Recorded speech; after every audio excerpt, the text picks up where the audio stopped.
بھارت کی جانب سے پاکستان کے خلاف کی جانے والی ایک اور سازش رشیا نے ناکام بنا دی۔ یہ سازش کیا تھی اور رشیا کا اسے ناکام بنانے میں کیا کردار ہے؟ عامر رضا میرے ساتھ موجود ہیں، ان سے بات کرتے ہیں۔ عامر بھائی، یہ ساری کہانی کیا ہے، ہمارے ناظرین کو بتائیے گا۔ اچھا، یہ بالکل کہانی ایک ہے کہ روس جو ہے پاکستان کو انجن فروخت کرنا چاہ رہا تھا، اور یہ جیٹ انجن سے جو کہ ہمیں چاہیے تھے اپنے JF-17 تھنڈر بلاک 3 کے لیے۔ یہ وہ طاقتور انجن ہیں جو MiG-29 میں استعمال کرتا ہے رشیا، اسی فیملی کا، یعنی اسی فیملی کا ایکسپورٹ ورژن ہے، بہتر تھرسٹ کے ساتھ، بہتر رفتار اور بہتر وزن اٹھانے کی صلاحیت کے ساتھ۔ یہ اس کا نام 93 RDMA ہے۔ اس سے پہلے جو تھا وہ 93 RD ہے، جو وہ اپنے MiG-29، لیکن انہوں نے اب ایکسپورٹ ورژن بنایا۔ پاکستان کی خواہش یہ تھی کہ وہ اپنے بلاک 3 کے جہاز، کیونکہ اب وہ بھی ایکسپورٹ ہو رہے ہیں اور ان کے نئے آرڈرز بھی آنے والے ہیں، آپ کو پتہ ہے کہ کون کون سے ملکوں سے آرڈر آنے والے ہیں۔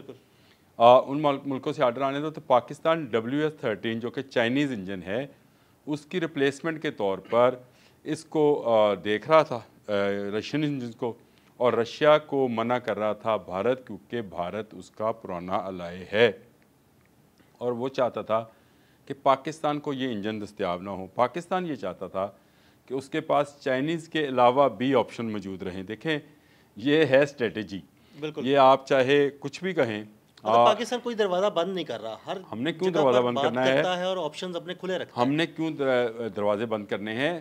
سیدھی بات تو یہ ہے کہ یہ انجن جو پاکستان رشیا سے خریدنا چاہتا ہے، یہ بہتر ایوانکس سسٹم جو ہیں ان کے ساتھ اٹیچ ہو جاتا ہے، اس کی رفتار بہتر ہے WS-13 سے، اس کے وزن اٹھانے کی صلاحیت میں نے آپ کو پہلے بتایا کہ آپ زیادہ لوڈ ڈال سکتے ہیں جہاز کے اوپر، یہ اس کی خاصیتیں ہیں، اور اس کو صرف رشیا جو ہے ایکسپورٹیبل ماڈل کے اندر بناتا ہے۔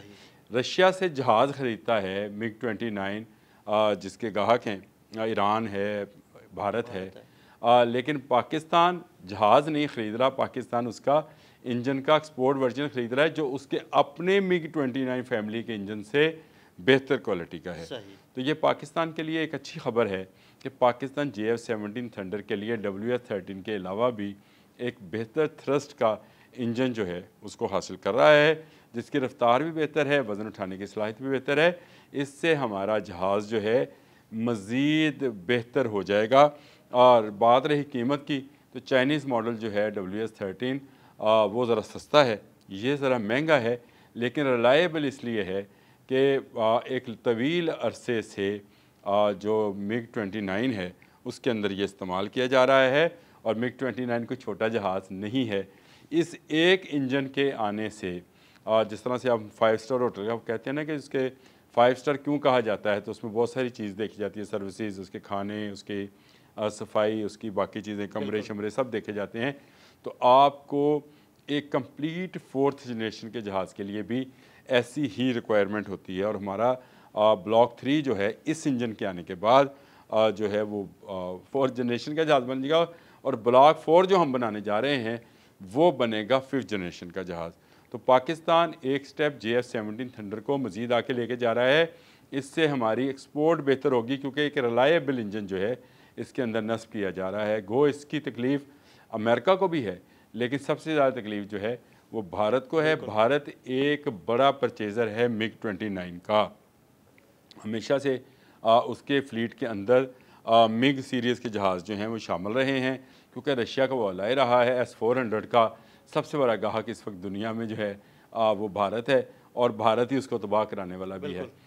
اسی طرح سے وہ اس کا خیال تھا کہ وہ روس سے یہ کہے گا کہ یہ انجن آپ پاکستان کو نہ دیں، پاکستان کے پاس پھر ڈوئل قسم کی چیزیں ہو جائے گی، یعنی چائنیز بھی اور رشین بھی، اور وہ ٹیکنالوجی بھی آ جائے گی جو جدید ریڈار سسٹمز کو انٹیگریٹ کرنے میں کامیاب ہوئی۔ کل ہم نے ایک اس پر کیا بھی تھا KJ-500 کے اوپر، تو ان کے ساتھ بھی اس کو انٹیگریٹڈ کیا جا سکے گا بہتر فورس کے ساتھ۔ JF-17 تھنڈر فضاؤں میں اڑے گا تو دشمن کو تہہ بالا کرے گا۔ کس کے دشمن کو؟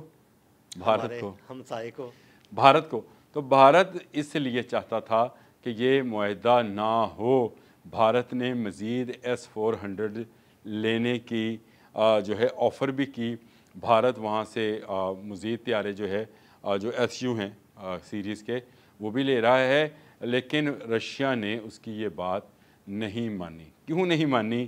اس لیے کہ رشیا چاہتا ہے کہ اس کا یہ انجن ایکسپورٹ ہو دنیا بھر میں، اور اگر اس کو پاکستانی استعمال کریں گے تو اس کا مطلب اس کی ریلیبلٹی اور اس کے ایکسپورٹ ورژن کی دنیا بھر میں پذیرائی ہوگی۔ یعنی رشیا بھی چائنا کی طرح اپنا دفاعی ساز و سامان پاکستان کے ہاتھوں ٹیسٹ کرنا چاہتا ہے۔ وہ کہتے ہیں کہ جو فاتح ہوتے ہیں نا ان کے ساتھ لوگ کھڑے ہوتے ہیں، بالکل ڈیفیٹڈ کے ساتھ بہت کم لوگ ہوتے ہیں۔ اس وقت بھارت ڈیفیٹڈ ہے، پاکستان فاتح ہے، اور پاکستان کی ایئر فورس فاتح ہے۔ آج صبح ہی میرے ایک دفاعی تجزیہ کار دوست ہیں، ان سے میری گفتگو ہو رہی تھی، تو وہ مجھے یہ کہہ رہے تھے کہ مستقبل میں آپ کی نہیں پوری دنیا کی ایئر فورسز ہی جنگوں کا فیصلہ کیا کریں گی۔ یہ ممکن نہیں رہا کہ آپ گراؤنڈ فورسز کے ساتھ کسی ملک کے اوپر قبضہ کریں۔ جس کی ایئر فورس جتنی مضبوط ہوگی اتنا وہ جو ہے کامیابی حاصل کرے گی۔ اور یہ دنیا کو پتہ چل گیا ہے کہ ہم نے ایک رن وے سے چاند کے رن وے، یعنی یہاں سے ہلا کے، یہ میں ان دوست کی تجزیہ بتا رہا ہوں، انہوں نے کہا کہ اب جنگ جو ہے یہی فورسز جو فضائی فورسز ہیں اس کو خلا میں لے کے جا رہی ہیں۔ تو اس کا مطلب یہ ہے کہ آنے والے دنوں میں آپ کو وہ سٹار وار کے پروگرامز جو ہم فلموں میں دیکھا کرتے تھے جس میں لیزر گنز استعمال ہوتی تھی، یہ بھی جو ہیں آپ کو نظر آنا شروع ہو جائیں گی۔ لیکن اس وقت کی پوزیشن کے مطابق اگر پاکستان رشیا سے یہ انجن حاصل کر رہا ہے تو پاکستان کا JF-17 تھنڈر بلاک 3 جس کو 3.5 جنریشن کا جہاز کہتے تھے، یہ 4th جنریشن کے جہازوں میں شامل ہو جائے گا۔ اس کی قیمت بھی بڑھ جائے گی اور اس پر لوگوں کا اعتماد میں بھی اضافہ ہو جائے گا، اور پاکستان کا دفاع بھی مضبوط، کیونکہ ہمیں دونوں ملک عزیز سے مراد یہ ہے کہ رشیا بھی ہمارے بہت قریب ہے، ہمیں لاجسٹک کی وہاں پرابلم نہیں ہے، چین ہمارا دوست ہے، اور مزے کی بات، دلچسپ بات یہ ہے کہ چین بھی چاہتا ہے کہ یہ انجن جو ہیں وہ پاکستان میں آئیں۔ چین کیوں چاہتا ہے؟ جو ٹیکنالوجی پاکستان میں آئے گی وہ ایکچولی چائنا میں آئے گی۔ دیکھیں بات سمجھے، دنیا میں اس وقت جو ریس ہے، ہم نے ایک کان پہ کیا تھا، تو خوشخبری یہ بھی ہے کہ کان کے لیے انجن جو ہے امریکہ سے لینے سے انکار کر دیا ترکی نے، اور اس پہ اپنا انجن اس نے ڈیولپ کر لیا ہے۔ اب گیم ہے، میں نے جب آپ سے کہا کہ یہاں سے خلا تک گیم ہے تو انجن کی گیم ہی ہے۔ کوئی فورس ہوئے گی نا جو انسان کو خلا تک لے کے جائے گی، وہ کیا فورس ہوئے گی؟ وہ انجن ہوگا۔ تو اسی انجن کو لے کر اس وقت دنیا جو ہے اس کی نظریں بہت سارے کمپنیز پر ہیں۔ ہمیں جو رشیا سے بہتر انجن مل رہا ہے تو ہم اس کو کیوں کریں گے؟ ہاں، جو 5th جنریشن کا انجن ہے وہ ہم ضرور چائنا کے ساتھ ہی اس کو ڈیل کریں گے، کیونکہ چائنا کے پاس 5th جنریشن کی کافی بڑی رینج ہے، یا بہت زیادہ اقسام ہیں ان انجنز کی، اس کے لیے ہم کریں گے۔ لیکن ترکی بھی ہمارا بھائی ہے، اگر اس نے انجن ڈیولپ کر لیا ہے تو اس پر بھی غور کیا جا سکتا ہے۔ اوپن ہے ہمارے لیے مارکیٹ۔ چین ہمارا بھائی ہے، دوست ہے، ہمسایہ ہے، لیکن رشیا سے بھی ہماری کوئی دشمنی نہیں ہے۔